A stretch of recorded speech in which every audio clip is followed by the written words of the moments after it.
You played your part well, but I count consequences better. I should have known something was wrong when the barista wrote "call this now" on my coffee cup instead of my usual Nick. But honestly, after 3 years of marriage to Elena, I'd gotten used to weird surprises. What I wasn't prepared for was the voice on the other end of that number, telling me my wife might be a Russian spy. Let me back up. My name is Nick Harmon, and until that Tuesday morning in October, I thought I had a pretty normal life. I'm 37, work in cybersecurity for a mid-sized tech company in Hartford, Connecticut, and my biggest worry was whether Elena would remember to pick up milk on her way home from her late-night project meetings. The coffee shop was my morning ritual. Grind and Brew, a hipster place downtown with exposed brick walls and baristas who looked like they'd rather be anywhere else. Except for Kira. She was different, always watching, always listening, like she was cataloging every conversation for some invisible database. "Your usual, Nick?" she asked that morning, her dark eyes scanning the room behind me. "Yeah, large coffee, black, and maybe some insight into why my wife comes home smelling like expensive cologne that isn't mine." Kira's hand paused over the cup. "Rough night? Rough 3 months. But hey, at least I'm consistent in my misery." She handed me the cup with what I thought was a sympathetic smile. I didn't look at it until I was halfway to my car. The number was written in red ink, urgent and unmistakable. I sat in my Honda Civic staring at those 10 digits like they might rearrange themselves into something less ominous. My phone felt heavy in my hand as I dialed. "Federal Bureau of Investigation, Special Agent Hollis speaking." The coffee went cold in my other hand. "I'm sorry, what?" "Mr. Harmon, we need to talk. Don't go home. Don't call your wife. Drive to 1247 Industrial Boulevard, Warehouse C. Come alone."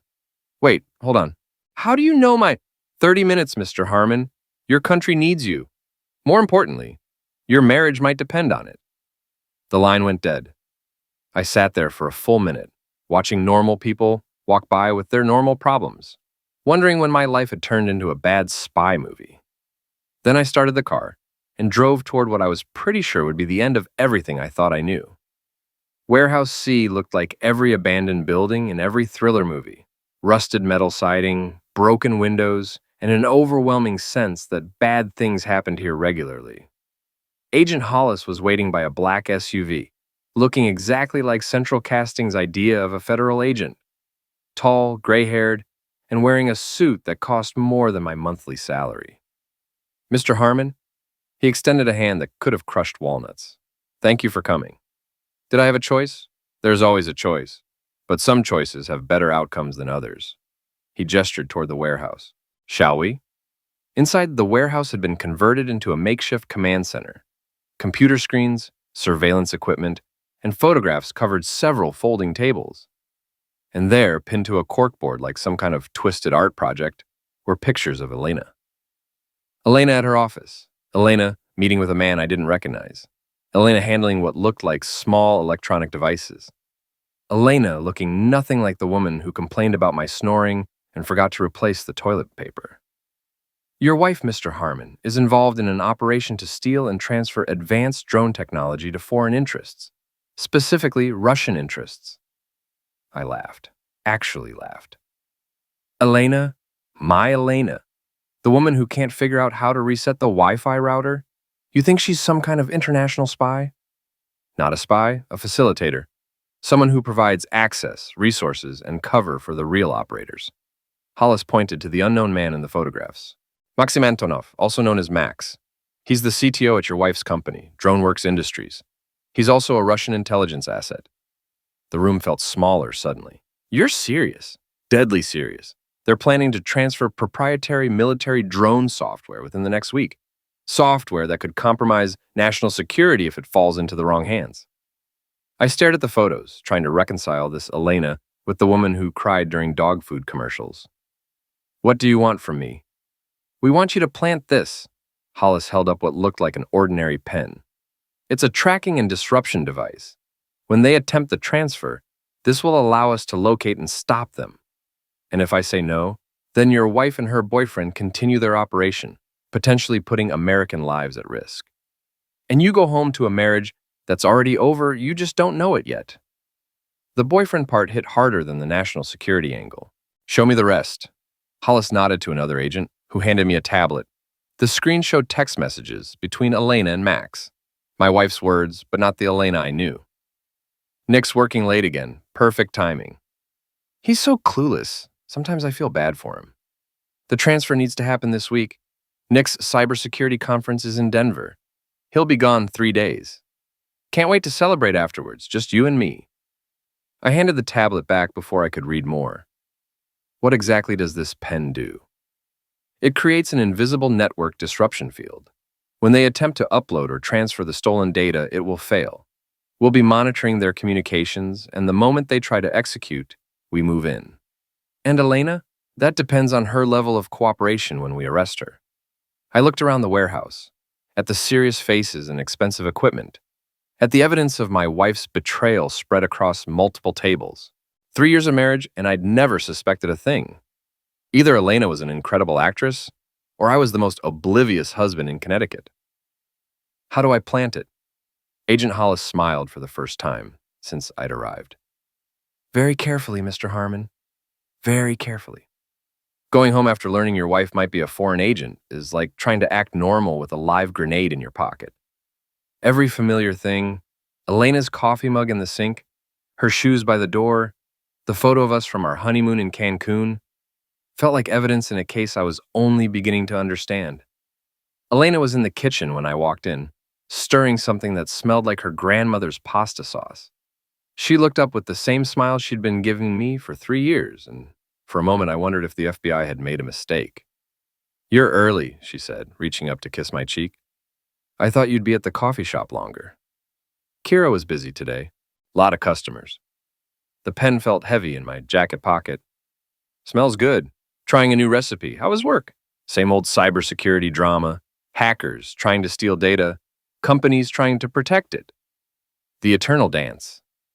I watched her face for any reaction to the word steal, but she just nodded and went back to stirring. Speaking of work, I might be late tomorrow night. Big project deadline coming up. The drone thing? Elena's spoon paused for just a fraction of a second. Yes, the drone thing. Very technical, very boring. You'd hate it. I opened the refrigerator and grabbed a beer, using the door to hide my expression. Try me, what kind of drones? Oh, flying robots. They go up, they come down, they take pictures. She laughed, but it sounded forced. Nothing as exciting as your hacker stories. The pen had to go in her purse. Agent Hollis had been specific. It needed to be something she'd carry to meetings, something that would be close to their equipment during the transfer. Elena's purse was her lifeline. She took it everywhere, guarded it like it contained state secrets, which apparently it might. I'm going to change clothes, I said, heading toward the stairs. Dinner in 20 minutes? Perfect. Elena's purse sat on the hallway table where she always left it. A black leather bag I'd bought her for Christmas last year. Expensive enough that she'd actually hugged me when she opened it. Now it felt like I was defusing a bomb as I unzipped the main compartment. Her wallet, keys, makeup bag, phone charger, and 3 pens that looked exactly like the FBI's tracking device. My hands were shaking as I dropped the pen among her others, zipping the purse closed just as Elena called from the kitchen. Nick, can you grab the wine from the dining room? Sure thing. Dinner was surreal. Elena talked about her day, complained about traffic, asked about my upcoming conference in Denver. Normal conversation between normal spouses, except I now knew she was asking about Denver because it would give her 3 unsupervised days to commit espionage. You'll miss me while I'm gone? I asked, twirling pasta around my fork. Of course. Who else will I complain to about the neighbor's dog? Max seems like a good listener. Elena's fork stopped halfway to her mouth. Max? You're a CTO. You mention him sometimes. Seems like you two work closely together. We work together, yes. But Max isn't exactly the type you complain to about neighborhood dogs. She took a sip of wine. Why do you ask? No reason. Just wondering about your work friends. My work friends are boring, Nick. Trust me, you're not missing anything. After dinner, Elena retreated to her home office, a converted bedroom she kept locked when she wasn't using it. Need to review some files for tomorrow, she said, kissing my forehead like I was a child being sent to bed early. I watched TV and pretended to read, but mostly I listened to the sound of Elena typing behind her locked door. What was she working on? How long had this been going on? And how had I been so completely blind to what was happening in my own house? Around 10 o'clock, my phone buzzed with a text from an unknown number. Device active, monitoring commenced, act normal. Each act normal. Right. Because there's nothing more normal than discovering your wife is involved in international espionage. Elena emerged from her office an hour later, looking tired but satisfied. Long day, she said, settling onto the couch next to me. What are you watching? Some cop show. Guy's trying to catch his partner who's been selling information to criminals. Elena glanced at the screen, then at me. Sounds familiar? Yeah, there's always someone betraying someone else. Makes you wonder who you can really trust. Good thing we trust each other, Elena said, curling up against my shoulder. I put my arm around her, feeling the pen in her purse just 15 feet away, and wondered if she could feel my heart hammering against my ribs. Good thing. That night, Elena fell asleep quickly, but I lay awake staring at the ceiling. The woman next to me looked like my wife, sounded like my wife, even smelled like my wife. But the Elena I'd married wouldn't have been capable of this level of deception. Or maybe she would have, and I'd just never given her enough credit. My phone buzzed with another text. Meeting tomorrow, 2 p.m., Industrial Boulevard. Come alone. I deleted the message and tried to sleep, but every time I closed my eyes, I saw those photographs from the warehouse. Elena with Max. Elena handling mysterious devices. Elena living a life I knew nothing about. The next morning, Elena was gone before I woke up. No goodbye, no note, just the lingering smell of her perfume and an empty coffee mug in the sink. I found myself checking her purse, confirming the pen was still there among her things, feeling like a criminal in my own home. At work, I couldn't concentrate. Every email, every meeting, every mundane cybersecurity task felt meaningless compared to what was happening in my real life. I kept checking my phone, expecting updates from Agent Hollis, but there was nothing. At 2 p.m., I drove back to Warehouse C. The device is working perfectly, Hollis reported, showing me a computer screen filled with data streams and location markers. Your wife met with Antonov this morning. They're accelerating their timeline. What does that mean? It means the transfer is happening tonight, not later this week. They're moving faster than we anticipated. My stomach dropped. Tonight? We've been monitoring their communications. Antonov received new instructions from his handlers. They want the software transferred immediately. Where? We're not sure yet. But your wife is the key. She has access to the company's secure servers, and she's the one who will initiate the upload. Hollis turned to face me. Mr. Harmon, I need you to go home and act completely normal. Don't give Elena any reason to suspect anything has changed. And then what? Then we catch them in the act, and this nightmare ends. I drove home through rush hour traffic, practicing normal expressions in the rearview mirror. Normal husband, coming home from normal work, to his normal wife who definitely wasn't stealing military secrets. Elena's car was already in the driveway. Elena was pacing the kitchen when I walked in, her phone pressed to her ear and her free hand gesturing wildly at nothing. She looked up when she saw me, her expression shifting from agitated to forced calm in the span of a heartbeat. I have to go, she said into the phone. We'll finish this later. Everything okay? I asked, setting my keys on the counter. Fine, I just work stress, you know how it is. But her smile was too bright and she couldn't seem to stand still. How was your day? Boring meetings about network security protocols, the usual excitement. I opened the refrigerator and grabbed a beer, using the movement to study Elena's reflection in the stainless steel door. She was checking her phone every few seconds. You seem wound up. Big presentation tomorrow. I want everything to be perfect. The drone project? Elena's phone buzzed, and she glanced at it immediately. Yes, the drone project. Very important client. Anyone I know? I doubt it. International consulting firm. Very technical, very confidential. She slipped her phone into her back pocket. Actually, I need to go back to the office tonight. Final preparations. My beer suddenly tasted like metal. Tonight? It's already after 6. I know, but Max found some issues with the software integration. We need to fix them before tomorrow's demo. Elena grabbed her purse from the hallway table, the purse containing the FBI's tracking device. I'll probably be late. Don't wait up. Want me to come with you? I could help with the technical stuff. Elena's laugh was sharp and quick. Nick, you're sweet, but this is way outside your expertise. Besides, it'll be boring. Just Max and me staring at code all night. Just Max and me. The words hit like a physical blow, but I kept my expression neutral. Okay, I'll probably just watch TV and go to bed early. Perfect. Elena kissed my cheek, the same casual peck she'd given me 1,000 times before. Love you. Love you too. I watched through the kitchen window as Elena backed out of the driveway, then immediately called the number agent Hollis had given me. She's moving, I said when he answered. Tonight, not tomorrow. She's going to the office with Max. We know. We've been monitoring their communications since this afternoon. They're not going to the office, Mr. Harmon. They're going to a warehouse on the east side of town. What kind of warehouse? The kind where people do things they don't want witnesses for. We'll be watching, but we need to let them initiate the transfer before we can move in. What if something goes wrong? Nothing will go wrong, Mr. Harmon. Your wife will attempt to upload the stolen software, our device will prevent the transfer, and we'll arrest them both. Clean and simple. And then you'll know exactly who you've been married to for the past 3 years. After Hollis hung up, I sat in my kitchen staring at the half-empty beer bottle and trying to process what was about to happen. In a few hours, Elena would be in federal custody, and I'd be, what, a widower, a victim, a fool who'd been played by professionals? My phone rang again.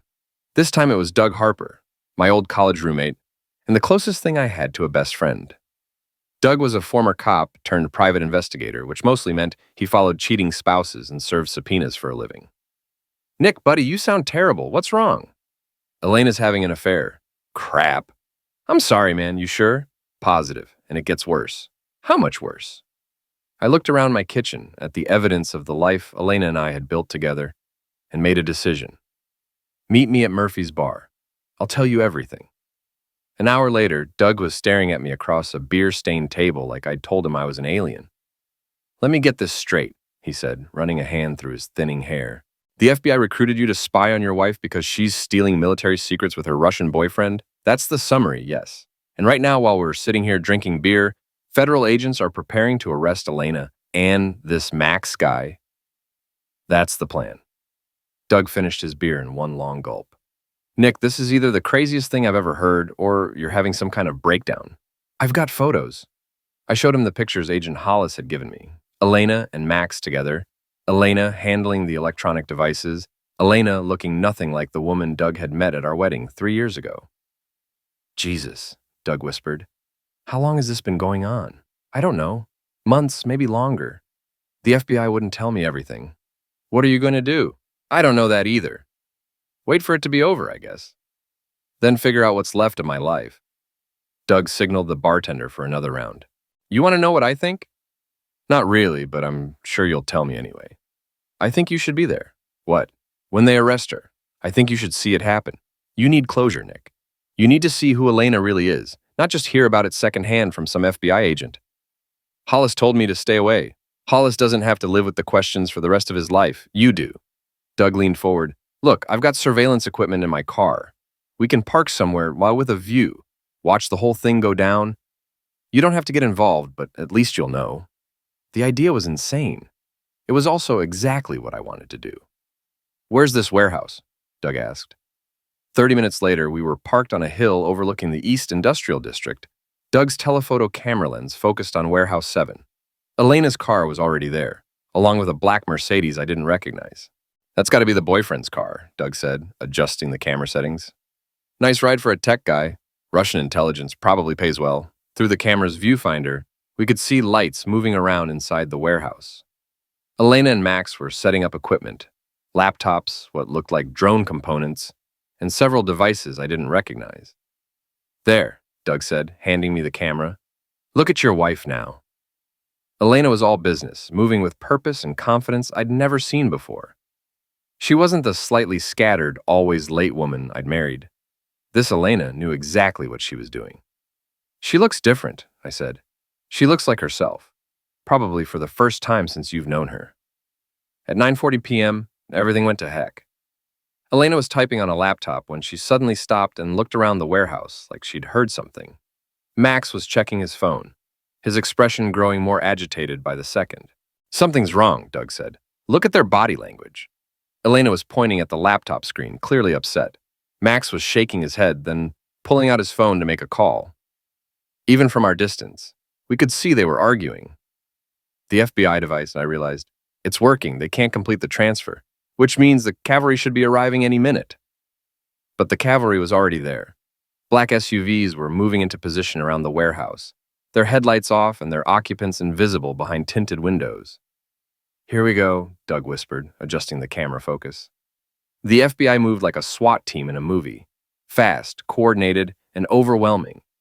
Warehouse lights flooded the area, and Agent Hollis's voice boomed through a megaphone. "Federal agents, nobody move!" Through the telephoto lens, I watched Elena's face as she realized what was happening. The mask she'd been wearing for 3 years finally slipped completely, and I saw something I'd never seen before. Elena's scared. Max tried to run and made it about 10 feet before 2 agents tackled him to the concrete floor. Elena just stood there, hands raised, staring at the laptop screen like she couldn't believe her plan had failed. "Got it all on video," Doug said, lowering the camera. "Every second." I watched through binoculars as Elena was handcuffed and led to one of the FBI vehicles. Just before they put her in the back seat, she looked up toward the hill where we were parked. Even from that distance, even in the harsh warehouse lighting, I could swear she was looking directly at me. "Think she knows you're here?" Doug asked. I think Elena knows a lot of things I'm just starting to figure out. We drove back to Murphy's bar and drank until closing time, but I couldn't get Elena's expression out of my head. Not the fear when the FBI surrounded her, but the cold calculation I'd seen when she was working with Max. That was the real Elena. The woman I'd been married to was just a character she'd been playing. "What happens now?" Doug asked as we stood in the parking lot, both of us too drunk to drive home. "Now I figure out how to be Nick Harmon, single man. Because Nick Harmon, husband, just died in that warehouse. You going to be okay?"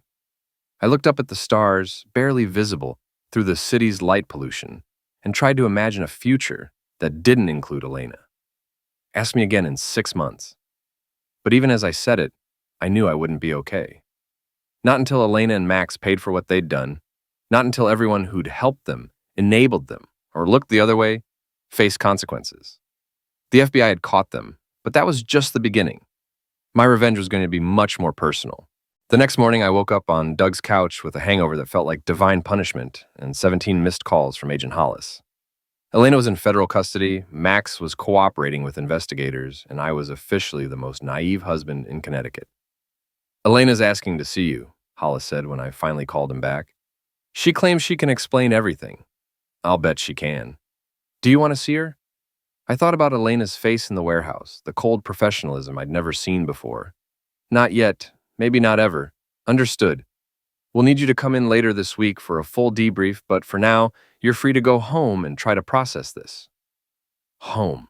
The house Elena and I had shared, filled with evidence of a marriage that had apparently been a lie from the beginning. I thanked Doug for the couch and drove back to what used to be my life. Elena's coffee mug was still in the sink. Her magazines were still scattered across the kitchen table. Her shoes were still by the front door, like she'd just stepped out for groceries and would be back any minute. I walked through the house like a crime scene investigator, looking for clues I'd missed. Elena's locked office was now fair game, and what I found there made my hangover feel like a minor inconvenience. Financial records showing payments from accounts I'd never heard of. Technical documents about military drone capabilities. Photos of Elena with Max dating back over a year, and a burner phone containing text messages that made it clear their relationship was both professional and personal. Max: "Your husband suspect anything?" Elena: "Nick, please. He barely notices when I'm gone all night." Max: "After this job, we can be more open about us." Elena: "Can't wait. Playing house with Nick is exhausting." Playing house. 3 years of marriage, and Elena had been playing house. I was sitting in Elena's office, surrounded by evidence of her betrayal, when Doug knocked on my front door. "You look terrible," he said, pushing past me into the hallway. "I feel worse. Want some coffee?" "What I want is to help you burn this place down." Metaphorically speaking. Doug had brought his laptop and a grim expression that usually meant he'd discovered something unpleasant during one of his investigations. "I did some digging on your wife and her boyfriend," he said, setting up at my kitchen table. "Elena Harmon, formerly Elena Vasquez, originally from Miami. Clean background, good credit, no criminal record. Model citizen except for the whole espionage thing. And Max? Maxim Antonov, 38, immigrated from Russia 12 years ago. Also clean officially. But I've got a friend at immigration who says Max has been flagged for unusual travel patterns. Lots of trips to Eastern Europe, always for business conferences that don't seem to exist. Doug turned his laptop screen toward me. But here's the interesting part. Max and Elena weren't just working together. They've been planning together. Look at this. The screen showed social media photos, going back 18 months. Elena and Max at restaurants, at company parties, at what looked like weekend getaways. They weren't hiding their relationship from their coworkers. They were hiding it from me. Everyone at Elena's company knew, I said, studying the photos. Everyone except you. And here's the really fun part. Some of Elena's coworkers have been posting about the FBI raid. Want to see what they're saying about your wife? I did and I didn't, but morbid curiosity won. Doug pulled up several social media posts from DroneWorks employees. Can't believe Elena and Max got arrested. Always thought they were shady. Elena Harmon was stealing company secrets? Shocking. Not really. Max and Elena finally got caught. Wonder what Elena's husband thinks about all this. Poor Nick Harmon. Guy had no idea his wife was a criminal and cheating on him. Poor Nick Harmon. That's what I'd become. An object of pity for people I'd never met. There's more, Doug said, scrolling through additional posts. Elena's friend Tanya has been very chatty on social media.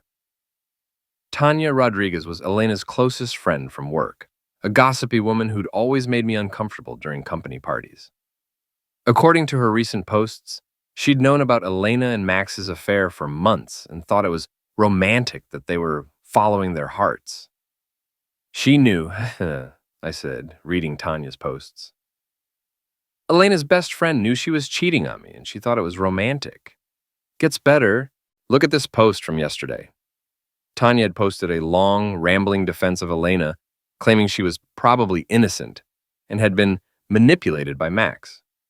According to Tanya, Elena was a victim who had been seduced by a dangerous man and deserved sympathy, not judgment. She's rewriting history, Doug said, making Elena the victim instead of the perpetrator. I stared at Tanya's post, at the comments from other DroneWorks employees who were buying into this narrative, and felt something cold and hard settle in my chest.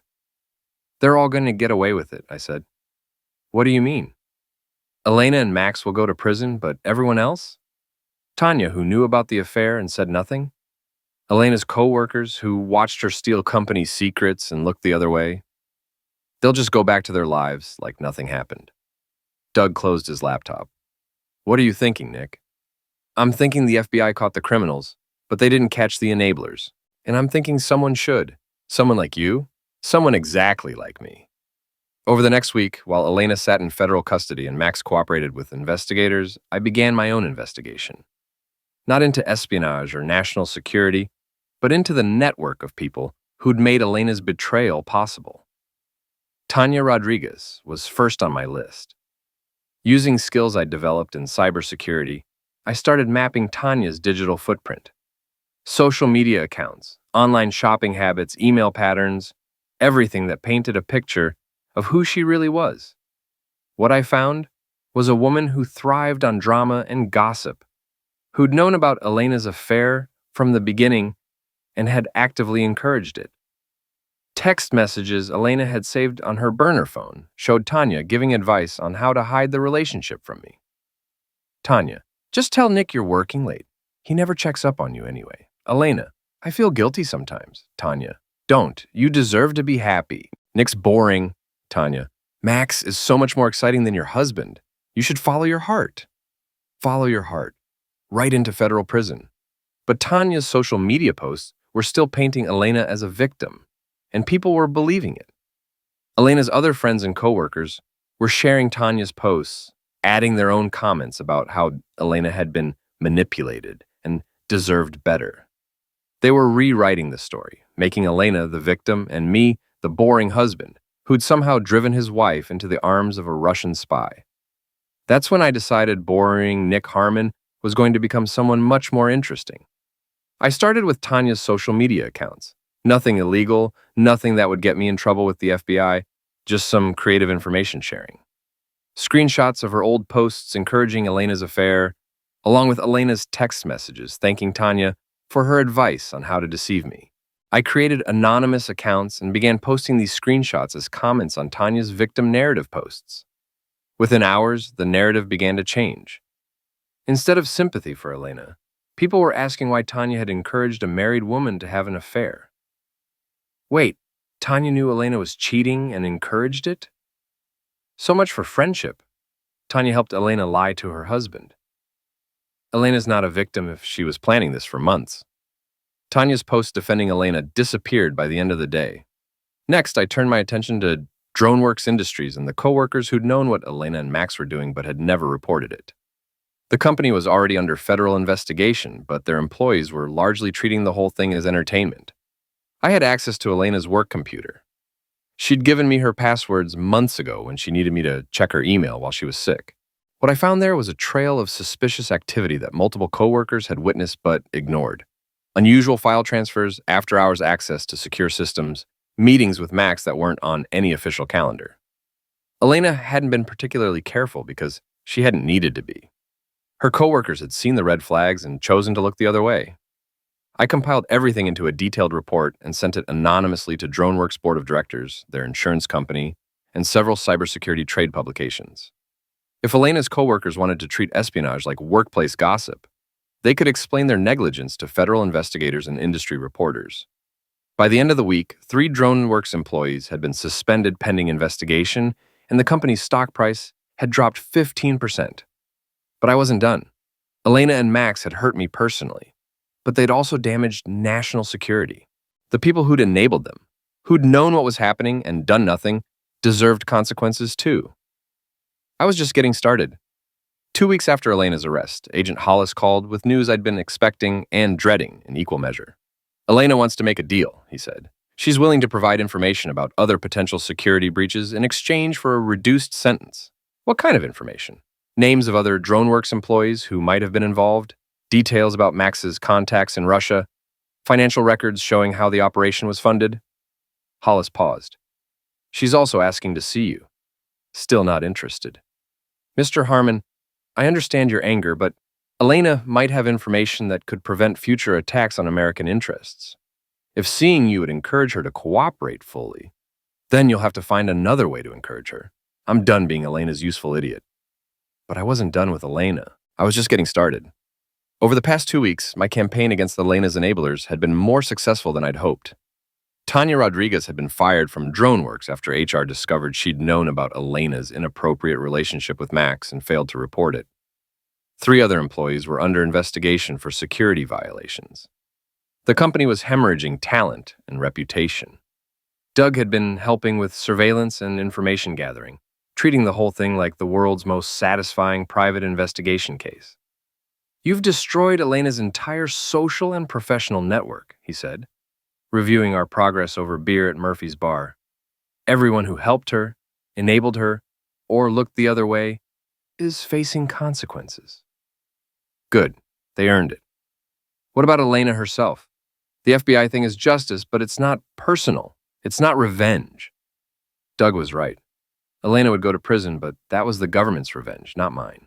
She'd betrayed me personally, made me look like a fool, and then tried to play the victim when she got caught. She deserves something more personal. I've been thinking about that, I said. Elena's always been image conscious. Her reputation, her social status, how people perceive her, that's what matters to her most. And I'm going to make sure everyone knows exactly who Elena Harmon really is. The plan I'd been developing was elegant in its simplicity. Elena had spent 3 years lying to me, but she'd also been lying to everyone else. Her friends, her family, her coworkers. They all thought they knew Elena, but they'd only seen the performance. I was going to show them the real Elena. Using Elena's own devices and accounts, I began assembling a comprehensive picture of her deception. Not just the espionage, but everything. Her affair with Max, her contempt for me, her manipulation of friends and coworkers, her complete lack of remorse for any of it. Elena's burner phone contained months of text messages with Max that revealed the depth of their relationship and their shared disdain for everyone around them, including me. Elena. Had dinner with Nick's college friends tonight, God, they're boring. Max, not much longer. After this job, we can disappear together. Elena, can't wait. Nick actually asked if I wanted to renew our wedding vows next year. Max, what did you tell him? Elena, I said yes. Poor bastard has no idea. Her laptop contained detailed financial records showing she'd been siphoning money from our joint accounts to fund her activities with Max.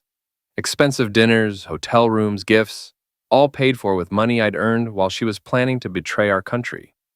Her work computer had emails showing how she'd manipulated coworkers, used company resources for personal gain, and systematically compromised security protocols for months. But the most damaging evidence was Elena's own words about the people who'd trusted her. She'd kept detailed notes about her friends and coworkers, cataloging their weaknesses and insecurities like a predator studying prey. Tanya's desperate to be included in anything that seems exciting, easy to manipulate. Nick is so focused on his work that he never pays attention to what I'm actually doing. Perfect cover. Max thinks he's using me, but I'm the one with the real access. He's just the middleman. Elena hadn't been a victim or a woman led astray by love. She'd been the architect of her own criminal enterprise, using everyone around her as tools to achieve her goals.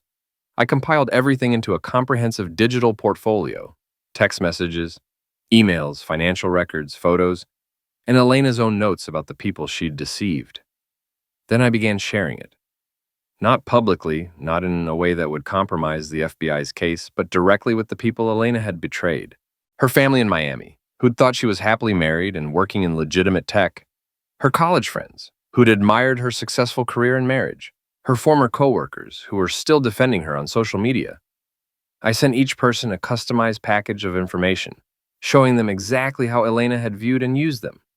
Her sister Maria received text messages where Elena complained about having to visit boring family in Miami. Her college roommate got emails where Elena mocked their pathetic suburban lives. Her former boss received evidence that Elena had been stealing proprietary information long before she met Max. The response was swift and devastating. Maria posted on social media that she was disgusted and heartbroken by her sister's actions and would not be supporting Elena during her legal proceedings. Elena's college friends began sharing their own stories about times Elena had lied to them or used them for personal gain. Her former coworkers started cooperating more fully with federal investigators. Within a week, Elena's entire support network had collapsed. The people who'd been defending her, making excuses for her, or planning to help her through her legal troubles had seen who she really was. Tanya Rodriguez, despite being fired, had been planning to testify as a character witness for Elena.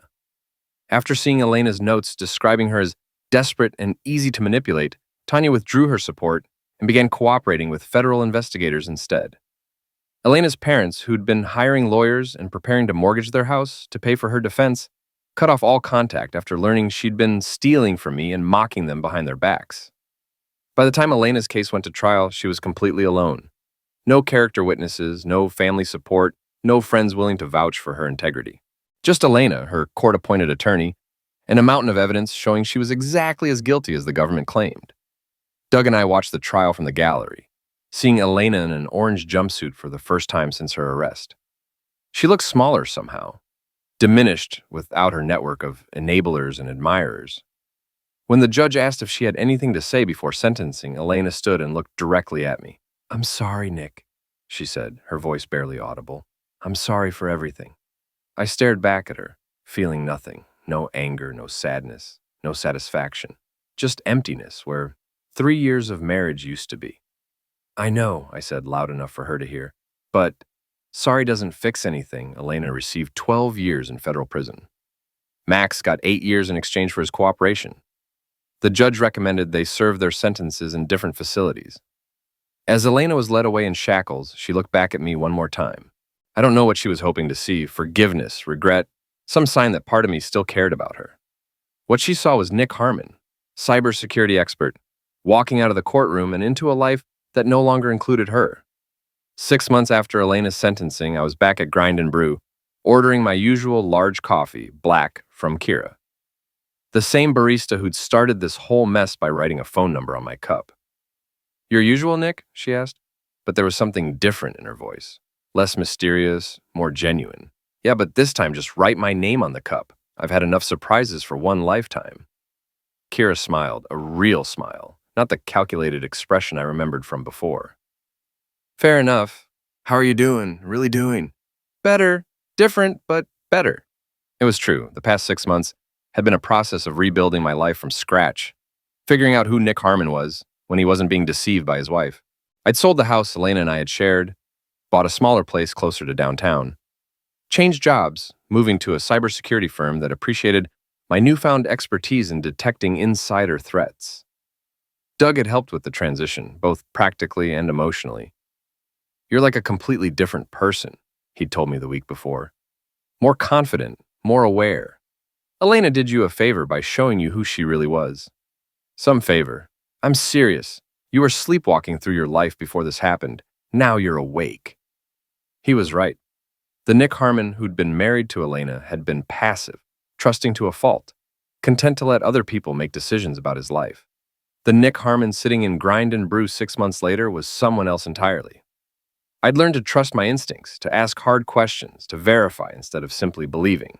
I'd learned that sometimes the people closest to you are the ones most capable of betraying you, and that naive trust is just another word for willful blindness.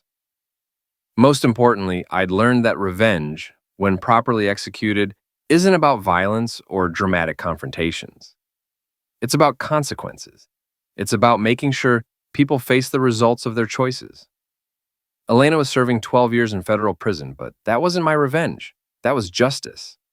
My revenge was the fact that she was serving those 12 years completely alone, abandoned by everyone who'd once cared about her, forced to confront who she really was without a support network to enable her delusions.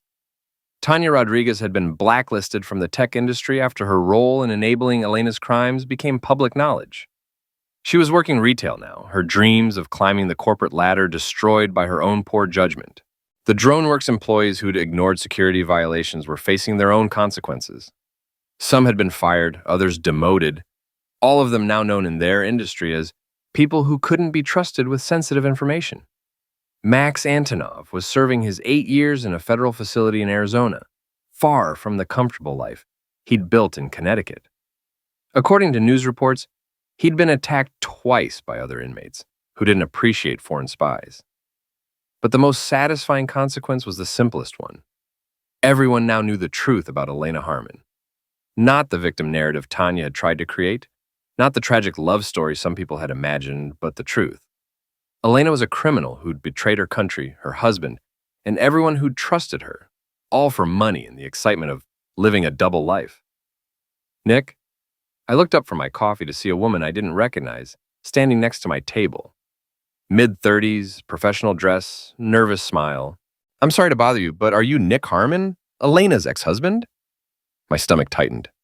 Even 6 months later, being identified as Elena's ex-husband felt like wearing a scarlet letter. Yes, I'm Jennifer Walsh. I work at Morrison Tech, the company Elena worked for before DroneWorks. She gestured to the empty chair across from me. Could I sit for a minute? I nodded, curious despite myself. I wanted to thank you, Jennifer said, settling into the chair, for what you did after Elena's arrest, for making sure everyone knew the truth about her. I'm not sure I follow. Elena worked at Morrison for 2 years before she moved to DroneWorks. During that time, she stole client information, manipulated coworkers, and generally made everyone's life miserable. But she was smart about it, careful. We all suspected she was trouble, but we could never prove anything. Jennifer pulled out her phone and showed me a news article about Elena's case. When all the information about her crimes became public, it validated everything we'd suspected. More importantly, it gave us the evidence we needed to review her time at Morrison and undo some of the damage she'd caused. What kind of damage? Elena had blamed several coworkers for projects that failed, security breaches that happened on her watch, client relationships that went bad because of her actions. People lost promotions, got written up, some even got fired because of Elena's lies. Jennifer's expression hardened. But once we knew who she really was, we were able to investigate properly. 3 people got their jobs back, 2 got promotions they'd been denied, and the 1 got a formal apology from the company. I stared at Jennifer, processing what she'd just told me. Elena was destroying people's careers even before the espionage. Elena was destroying people's careers because that's who she was. The espionage was just the biggest example. Jennifer stood to leave. I wanted you to know that exposing her didn't just prevent future crimes. It helped fix past ones too. After Jennifer left, I sat in the coffee shop thinking about the conversation. Elena's pattern of manipulation and betrayal went back years, probably to the beginning of her career. How many people had she hurt? How many lives had she damaged with her lies? And how many of those people were better off now because Elena's true nature had been exposed? My phone buzzed with a text from Doug. Drinks tonight? I've got news about the Elena situation. I met Doug at Murphy's Bar, our usual spot for processing the aftermath of my marriage's spectacular collapse. He was grinning like he'd won the lottery. You're gonna love this, he said, sliding a beer across the table. Remember how Elena was trying to make a deal with the FBI, providing information about other potential security threats? Yeah. What about it? Turns out Elena's information was mostly useless. She'd been exaggerating her importance in Max's operation, trying to make herself seem more valuable than she actually was. Doug's grin widened. The FBI figured out she was lying and withdrew the plea deal. Elena's going to serve the full 12 years. I felt a smile tugging at the corners of my mouth. She tried to manipulate the FBI? She tried to manipulate the FBI the same way she manipulated everyone else, by lying about her role and importance. Except the FBI had other sources, other evidence. They knew she was full of crap. So Elena's going to prison for 12 years with no possibility of early release because she couldn't stop lying even when it would have helped her to tell the truth. Exactly. She's serving the maximum sentence because she couldn't resist trying to con her way out of consequences one more time. We clinked beer bottles in a toast to Elena's final act of self-sabotage. There's more, Doug said. Max has been cooperating fully with investigators, providing real information about Russian intelligence operations. He's probably going to get his sentence reduced. And Elena? Elena's got nothing to offer because she was never as important as she pretended to be. She was just Max's access point, not his partner. Now she's going to spend the next 12 years thinking about that. I finished my beer and looked around Murphy's Bar, at the normal people living their normal lives, dealing with their normal problems. A year ago, I thought I was one of them. Now I knew better. You know what the funny thing is? I said to Doug. Elena thought she was so smart, so sophisticated. She thought she was playing everyone around her, living this exciting double life while the rest of us were boring and naive. And in the end, she was the most naive person of all. She actually believed she could betray everyone who trusted her and face no real consequences.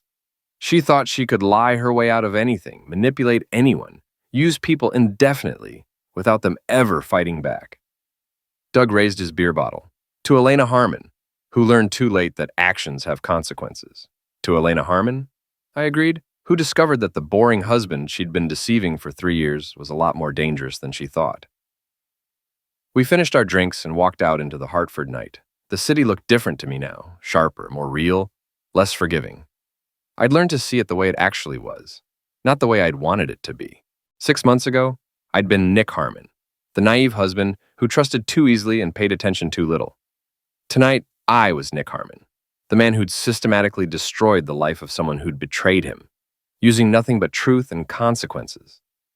Elena was in prison, alone and forgotten. Max was cooperating with federal investigators, trying to minimize his own sentence. Tanya and the other enablers were facing the professional and personal consequences of their choices.